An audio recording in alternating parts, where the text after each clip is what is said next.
5 psychological tricks that make him fall for you, why men stop chasing, and how to keep them hooked. You don't need to wait to love somebody, be vulnerable with somebody until you're perfect. Some people take working on themselves like it's a full-time job. How you do one thing is how you do everything. I'm a strong, firm believer in that. Hello and welcome back to another episode of Platinum Pussy with your host, Sarish Khan. I hope you guys have been enjoying the episodes. They're different week to week. Last week we talked about OnlyFans and it was a little more heavy and serious and something I'm really passionate about and want to get people's opinions on. And today I want to talk about something that's heavy on my heart. And that is love. I feel like no matter how successful you are, how organized your life is, the goals you're achieving, the things you're doing, the friends you have, we all want love. We all want partnership, safety, security, building a life with somebody. And if that's not you, then this episode is clearly not for you. I'm speaking to all the people out there who are looking for companionship long term, whether that's in the form of a marriage or a committed long-term relationship. Now, if you're out there having fun, just going out on town, going on dates and meeting multiple people, do you. But this is probably not going to be applicable for you. So you can go ahead and skip to the next episode or go back and listen to one of the older episodes. But all of you out there who are looking for love, let's talk about it.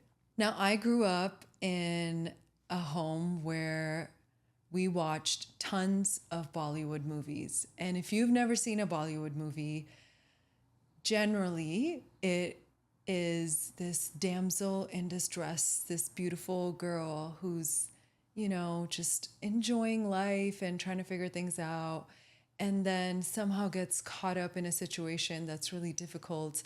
And there is this handsome, buff, strong, masculine man who comes and rescues her and is her savior. And they live happily ever after. Now, there's a lot of trials and tribulations in between. And usually it's the man that steps in and is the knight in shining armor and rescues the day. This is the fantasy that I grew up with. And I feel like I was searching for that my whole life, especially in my early 20s, in my teens. Like, it was just the dream. Fast forward to me being in my 30s. I have gotten past this whole damsel in distress, knight in shining armor, but love is still such a challenging thing. And I think what makes it more challenging right now is there is so much out there. There's self-help books, there's all this stuff on social media, therapy, which I think is amazing. We'll get into it a little bit later. But there's just so many avenues, things you can do, learn, practice, work on yourself so you can find real love. But my question is, what is real love? I think what love is for me is going to be different than what it is for the next person. Some people are looking for their best friend in a partner. Some people want to build and grow with someone. Some people like to have, a lot more space and holding on to their individuality and their autonomy. Everyone is looking for a different kind of love. And if you aren't clear on what your needs are and what you're needing in a partner, it can be so confusing. And then we're in a culture where people are so quick to say, that's a red flag, he's toxic, or she's crazy, I can't deal with it. We give up so quickly before even knowing what the problem is. So Now, if you know my dating history, you know that I am not an expert in relationships. However, I am a lover. And no matter how many times I keep getting knocked down, I get back up and I am willing to love again. And I'm willing to be vulnerable. And I've learned how to be smart about it. So, with that, I want to get into some of the things that we throw around in society and so quickly write somebody off. And one of those things is love bombing. Now, love bombing has become this like very cool, hot topic. And the minute someone's showing too much affection, we call it love bombing and it's a red flag and you want to pump the brakes. I get it. And there's certainly times where someone is giving you all this affection, giving you all this attention, giving you their time because they just want to get you.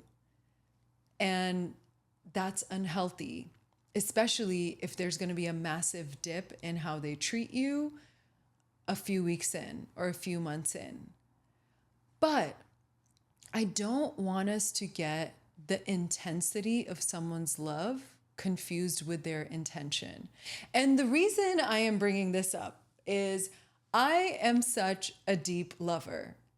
That's just how I am, okay? It is not because I'm trying to capture somebody.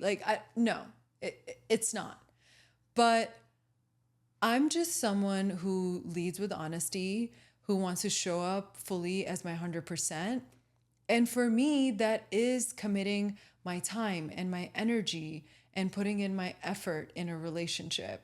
Now, to be clear, I'm only talking about committed relationships. This is not people that I've gone on a date with, or I'm not like date 3 putting in all my time and energy in you. Absolutely not. I need to get to know you as a person first. I need to like who you are before I start giving you my love. But if we are in a relationship, and I will say, well, let me take a step back though, because I've generally been in long-term relationships. I date to marry. I want to have a family. That's something I believe in. So I'm not really into this whole casual dating thing. I honestly don't really think there is something called casual dating because one person will get their feelings involved a lot more than the other person and then it becomes messy. Like, I don't know what casual dating is. Like, what are you doing? What is casual about spending your time giving your body to somebody? I have been with people who will really come on very strong from the beginning with grand gestures, chivalry, gifts, compliments, all of that. And I don't mind it because I see it as genuine and honest. And I'm going to reciprocate what somebody is bringing to me from a place of being grounded, not out of force, not out of control, but out of love. I've certainly been in situations where a relationship starts off that way. And then once you get really comfortable with each other, you're 2 months in, 3 months in, and some of that, starts taking a back seat. Now, people will say that is precisely the definition of love bombing. You give so much so fast, and then when you get the person, you pull back. I really don't think people are doing this intentionally for the most part. I think it can come from a place of genuinely liking someone and wanting to do nice things for them and impressing them. So how do you deal with this if you're the person receiving this overwhelm of love? Here's what I've learned, because it has turned out badly for me sometimes and I've been disappointed. But the thing I've learned is to keep a balance. Are you also getting to know each other? Are they asking you questions about your goals, about your family, about your values, your hobbies. Are you doing things together to get to know each other? Are you going and doing activities and see how you guys handle things in a public environment? Are you meeting each other's friends? Are you asking deeper questions? If you are doing all of that and someone is giving you a lot of affection, a lot of love, and giving you grand gestures, I think that's okay. I also feel that as a woman, especially, even though I am a lover and I want to give and I want to care for somebody, I do want to caution you from doing wife duties on girlfriend status. And this is something I'm guilty of because I will be, a couple months into a relationship and I'm, cooking dinner twice a week for somebody or calendaring like all the events that they have coming up so I can like wish them best of luck and all of that. And all of that is fine, except just make sure your effort is being matched. You should have standards. You should want to feel reciprocated in your efforts. Now, it might look different for different people. For me, caring for someone comes in the form of like supporting them in their goals and their ambitions. Like if they have a big event coming up, I want to help them. I want to help them organize. Like I want to get them connected to people who can help them. I want to cook for them. I do love to cook. I like being someone's cheerleader, but your partner might not show love in the same way. For them, it might be acts of service. For them, it might be gifts. And this is where the love languages come in. Now, I will tell you, I expect all of the love languages. I want all of them, but there is an order to it. For me, words of affirmation are really important, and acts of service are really important as well. I don't know, actually. Wait, let me think about that because I feel like quality time is also really important to me. So I don't know. Like I said, I want all of them. I think the one that I care about the least is gifts. They're not a big deal to me. I'm never going to say no. And I love flowers, but I think gift giving is probably the lowest on my ranking. So I think you should show up fully as who you are. And if you are someone who loves deeply, who loves intensely, who does not want to hold back, who doesn't want to piecemeal show somebody that you love them, I support you and I think you should go for it. I know a lot of people wouldn't agree with me, but again, I am speaking to people who are looking for a long-term committed relationship and not just going in strong on the second date or third date or even the 10th date. Like vibe out how you feel. Communication is something that's going to come up with all of the different things that I want to talk about today. Is at the end of the day, you just need to communicate how you're feeling. I also want to point out that culture can play a big role in how you love somebody. On a macro level of like the culture you belong to, like I'm South Asian, my family is a certain way, the culture is a certain way, to just specifically where you grew up, like regional, East Coast, West Coast, the South. Trust me, it makes a big difference. I have noticed a massive difference in how people communicate, how they date from being in New York and being in LA. And I'm not going to get into all of the differences, but there are very clear differences in how people approach love, relationship, and dating. I can tell you in my family, grand gestures are completely normal. Like anything I would do, my family would celebrate. Like there would be a cake, there's dinner, there's a dance party. And I love that. And to me, I want to keep that alive, like with my partner. Like when they have an accomplishment, it could be small or big, I want to celebrate it. I want to take them out to dinner. And somebody might think that's like too much, Somebody might be like, okay, I don't really like celebrations. Like I'm shy or I like something more intimate. So it's really just about knowing how you show up and really checking yourself that this is authentic to you and you're not doing this to win somebody over. Because listen, at the end of the day, if someone is right for you, they will appreciate the things that you're doing. And if someone's not right for you, they're going to be, kind of appalled by it, or it's not their vibe, and that's okay. No one's ever told me that I'm a love bomber, but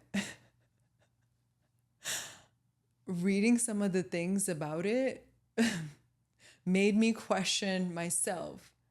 I think what gives me some peace of mind is I'm consistent in how I show up in a relationship. So it's not just like a hook, it's consistently how I'll show up given that things are going well and we're aligned.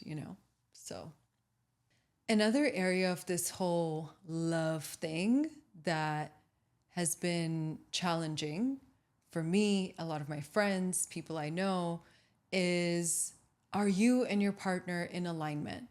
Do you have the same values? Do you have similar goals? Do you want similar things in life? And it is important to have shared values, shared goals, and a clear idea of where you want life to head together as a couple. But what I think is the most important is character. Here's how character is different than values. Values are based on your belief systems. And it's things like, your faith, tradition, politics. I mean, there's a whole host of values. Honesty, trust, loyalty. It's just a really massive list, and all those things are great. And I can say that I believe in honesty and trust and loyalty and commitment, but at the end of the day, those are words. Those are thought processes. What's really important is someone's character, because we evolve and we change. And especially if you're in your 20s, who you are right now is going to be different than who you are in your 30s and who you become after you get married. And I think we have this idea that we're going to be with someone and they're going to stay exactly the same. Like, I signed up for someone who is outgoing or a homebody, or someone who is funny, and someone who is calm, or someone who's really driven. And those are personality traits. Some of those are your values. But what I believe stays consistent through life is your character. And character is built from so many things. It's your childhood, where you grew up, your culture, your faith, your experiences in life, the challenges and adversity you faced. And all of that builds character. So list out the things that you think are important in a person and how they deal with life and how they deal with challenges. I know for me, one of the biggest things is integrity. Do you actually act on the things that you say? When life gets hard and life gets challenging, do you stick to your beliefs and your values? And this isn't something you can figure out immediately. It takes time. But if you are present and you're thinking about that, you will pay more attention to how someone's actions match up with the things they say. And in the end, that's all you can hold them accountable to. Another character trait that is really important in a person, not just for me, but I think it's important for anybody in life, is consistency. By consistency, I don't mean that you do the same thing all the time. I'm not talking about the consistency where you're waking up at 7, going to the gym, or you have the same hobbies and the same things that you do from time to time. What I mean about by consistency is that you show up as a full embodiment of yourself. Now, that might sound like really big words, but embodiment is being honest with who you are. Are you consistent about how you speak to people? Are you consistent in going after your goals? It's not just how you treat me. It's not just how you treat your partner, because how you do one thing is how you do everything. I'm a strong, firm believer in that. And that doesn't mean there's not going to be times where you act out of character, but that's why it's called acting out of character, because you have a strong baseline of how you operate in the world, of who you are. And that is what I mean by embodiment. When you are showing up without the mask that you show to the rest of the world and being honest about who you are, to me, that shows consistency. Now, there are a host of other character traits that might be important to somebody else, like resilience or compassion, courage. You're not going to hit every single character trait in one person, because let's be honest, you yourself probably don't have all of the character traits, and life happens, life is hard.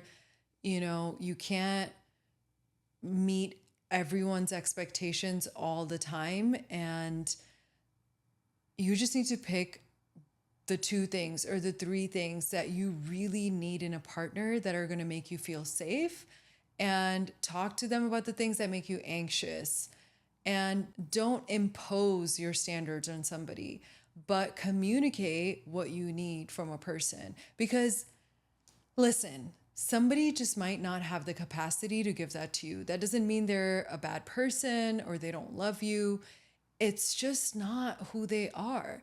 And you have to decide whether you're willing to work through those things. Can you have a happy median, or if it's a deal breaker?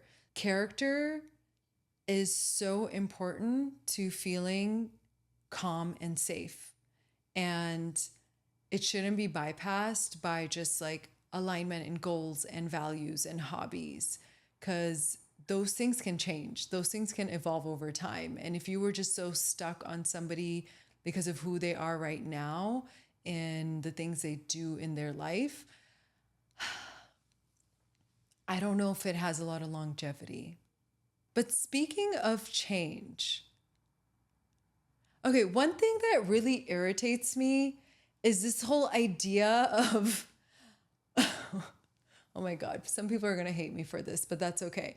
So this is something I've heard a lot more in LA. I have to be honest. Listen, no hate. I love LA. I love being here.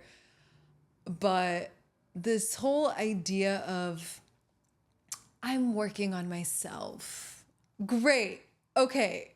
Some people take working on themselves like it's a full-time job. Like everything else in life has to stop. I cannot date right now because I'm working on myself. I can't hang out with friends because I'm working on myself. You guys, we are constantly working on ourselves. Okay. I mean, let's not over therapize everything, because there are some things in your life that you need to work through and you need to understand, and then you need to accept and integrate it into your day-to-day life, not put everything else on pause and just go find yourself. There are moments for that. I'm not knocking someone who wants to do that. And I have done that. I did that 5 years ago. I just put all my stuff in storage. I was traveling. I went to a bunch of different countries. It was amazing. I was still working, but everything else in my life was kind of on a back burner for a little bit, because I was going through a massive shift on who I wanted to be, what I want to do in this world. So I understand there's a time and place for it. But listen, when I hear someone's been working on themselves for like years and it's affecting their relationships and partnerships, like don't use that as an excuse. I've seen this happen with a number of my friends, men and women. It's both ways, where the relationship gets hard, there's challenges, and one person just completely checks out and shuts the other person out because they need time to themselves and they need to figure themselves out. And go find their purpose. Look, if you're in a supportive relationship, you can do that while also growing together. So go to therapy, have your alone time, meditate, go on your solo trip, like experience life on your own. Of course, like you need that. That's healthy. But it doesn't mean you can just shut the other person out and they should just be on hold while, you're finding the strength to show up in the relationship as you should. So the lesson here is integrate everything you're learning about yourself. Whether you're in therapy or you're doing a course or you're reading a self-help book, take what you're learning and share it with your partner. Because isn't the whole point to grow together? Like, if my partner has had some great revelation from going into the mountains and doing ceremony, I want to know about it. How can it help me? Like, let's bring each other along in our healing journeys. Like, we all have trauma. Like, at this point, I love that we talk about it so openly, and I love that there is so much more information out there and help. And there's nothing wrong with saying that I'm sensitive to somebody being removed. Like I feel very triggered when I don't hear from you, and I know you want space, and I know you're working on yourself or you're going through something and you need to do it alone. But it makes me feel a little triggered because I feel shut out because that's something I had to deal with in my childhood. I think it's great that you can acknowledge that and you can say that to your partner, and hopefully they can give you some sort of peace of mind. It's a tough balance because it's important to take care of yourself first, but at the same time, it's not fair to completely shut out your partner or neglect them. My advice for people who are doing the deep work, getting to know themselves, want to better themselves, is bring your partner along for the journey where possible. Don't shut them out completely because it's very isolating. The goal isn't to be your perfect best self when you're in a relationship. Hear me out. What I'm saying is you don't need to wait to love somebody, be vulnerable with somebody until you're perfect, until you're your best, until you've resolved all of your issues that you have or childhood traumas. You can be with somebody through that. And isn't that the whole point of a relationship, is to support each other through the hard times, through things that are confusing, through the challenges? It is for me. Because even when you are at a place where you feel fully grounded and you know yourself and you figured it all out, you still have so much more life to live. You are still going to experience hardship. You're going to take risks. You're going to have amazing accomplishments. You're going to live life. And it's not this like linear path. It's going to have ups and downs. And a relationship should be able to stay strong beyond all of that. So don't isolate your partner, bring them along for the journey, keep a balance. This last one is for the ladies. Women. Have you guys seen all these videos on Instagram and TikTok about using your feminine energy to attract a man? Or I feel like, okay, wait, I need to like pull up some of these videos on Instagram. And the reason I'm doing this is because I have fallen victim to some of these, and then I just go on this like dark hole of scrolling and it just feeds into my mind. But I try to catch myself. So I want to try to find some of these videos that I'm talking about. Okay. Here they are. I actually saved them for this episode as like bad feminism. So this is my point of view. If you don't agree with it, it's all good. But have you guys seen these videos on Instagram where it's like 5 psychological tricks that make him fall for you? Why men stop chasing and how to keep them hooked. Feminine energy tips you weren't taught, but you should have. This one is great. 20 smart ways of responding to gaslighting in your feminine energy that will make him regret what he said.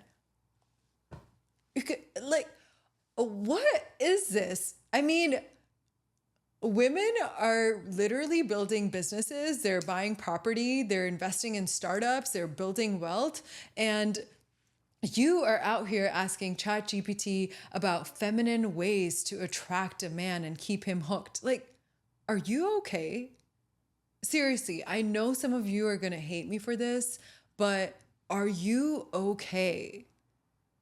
Listen, I have been in relationships where I've been love bombed, where there's been a slow burn. I've been in short-term relationships, long-term relationships, and I highly suggest that you focus on your career. We all have a feminine and a masculine, and it comes out at different points. So if you're hooking somebody in by using your feminine energy and being in your soft feminine or whatever all that bullshit is that something you can maintain? I mean, if that's something you can maintain forever, like go for it. You do you. That's not me. There are times where I am feeling really soft and really feminine, and there are times where I'm very high octane, and I want to bring all of that to the relationship and not just, manipulate someone to feeling safe and secure with me. Like, I want to be honest about who I am and how I approach life and relationship and partnership. And hopefully that's met in the same way. And if it's not, then that's okay. You are going to lose yourself in playing this game. And it's not sustainable. It's just not. So focus on who you want to be, what you want to accomplish in the world. That is going to be more interesting. For the right person, that is going to be more interesting. Do you want to build a company? Do you want to, fight for environmental issues? Do you want to be in the wellness space? Whatever it is you want to do, focus on that and show up in your feminine, show up in your masculine, show up messy, show up put together. Just be honest and be real. I'm really against this whole message of sugarcoating who you are. And this is something I do want to talk about because it really aggravates me, is all this advice of how to change your message to get what you want. To me, that feels like manipulation. And look, communication is super, super important. And anytime you are triggered or you're upset or you're feeling, scared or in fear or angry or any of those emotions that we all go through, don't crash out on somebody. Don't just let it out on your partner. Take a moment, take a beat, think about it, calm yourself down, see things from a clear perspective, but don't try to overplan your message. So if you are someone who speaks directly, like myself, I'm not going to add flowery language to what I want to say. Like, if you, as my partner, did something to upset me, let's just take a very basic example. If we had plans this evening and you waited until the last minute to tell me something came up, or you show up late and you're not present and you're on your phone and you're just distracted, That's probably going to upset me because I feel like you're not valuing my time and you're not showing up for me. And that's how I'm going to communicate it to you. I'm simply going to tell you that, hey, like, it makes me feel like you don't care and you're not valuing my time. And I don't really like that. So, can we make it a priority that when you show up to spend time with me, that you are present? And if that means you're going to be late or if you need to reschedule, can you communicate that to me ahead of time as soon as you know? I get it if it's an emergency, but if it's not, just let me know so I can meet you where you're at. Simple. Now, I've seen like advice columns and I've seen things where it's like, don't say it this way, say this instead. And usually it's this like sugar-coated, sweet, flowery language of like, I really appreciate that you showed up to spend time with me, but I really missed you because I thought you were going to come at this time and blah, blah, blah, blah, blah. Okay, no, we're not doing that. We're not doing that. I mean, if that's how you talk, that's okay. But don't, please don't like try to like change your message so that it's heard. It should be heard the first time. It should be heard and respected in the way that you communicate. And listen, if you don't like that, you are not my person. That's okay. Like, there's no one size fits all. I've been with people who think my way of speaking is like a little too jarring, it's too direct. And then I've been with people who are like, oh my gosh, I freaking love that you are so clear, concise, and direct about what you say, so I don't have to wonder what's really going on. The reason I'm sharing all of this with you is because I have struggled in relationships, and there have been times where I've played small to be more palpable, and I don't want anybody to do that. I want you to be honest about who you are and how you love and how you show up, what your boundaries are, what you need from a partner, and communicate that. And also have compassion for the other person of what they have been through, of what their experience has been, of how they want to show up, and work together and meet in the middle. It's really about being genuine and not falling into self-help or advice from a specific person who has different experiences than you and your partner. I don't think there's some science or some formula to love. It's so much of it is how you feel. Do you feel safe in your body? Do you feel supported? Are you happy? Are you curious about someone? And I think you should just show up as who you are, except you need to take a pause and need to take a step back when you are not feeling fulfilled, and you need to speak up for yourself.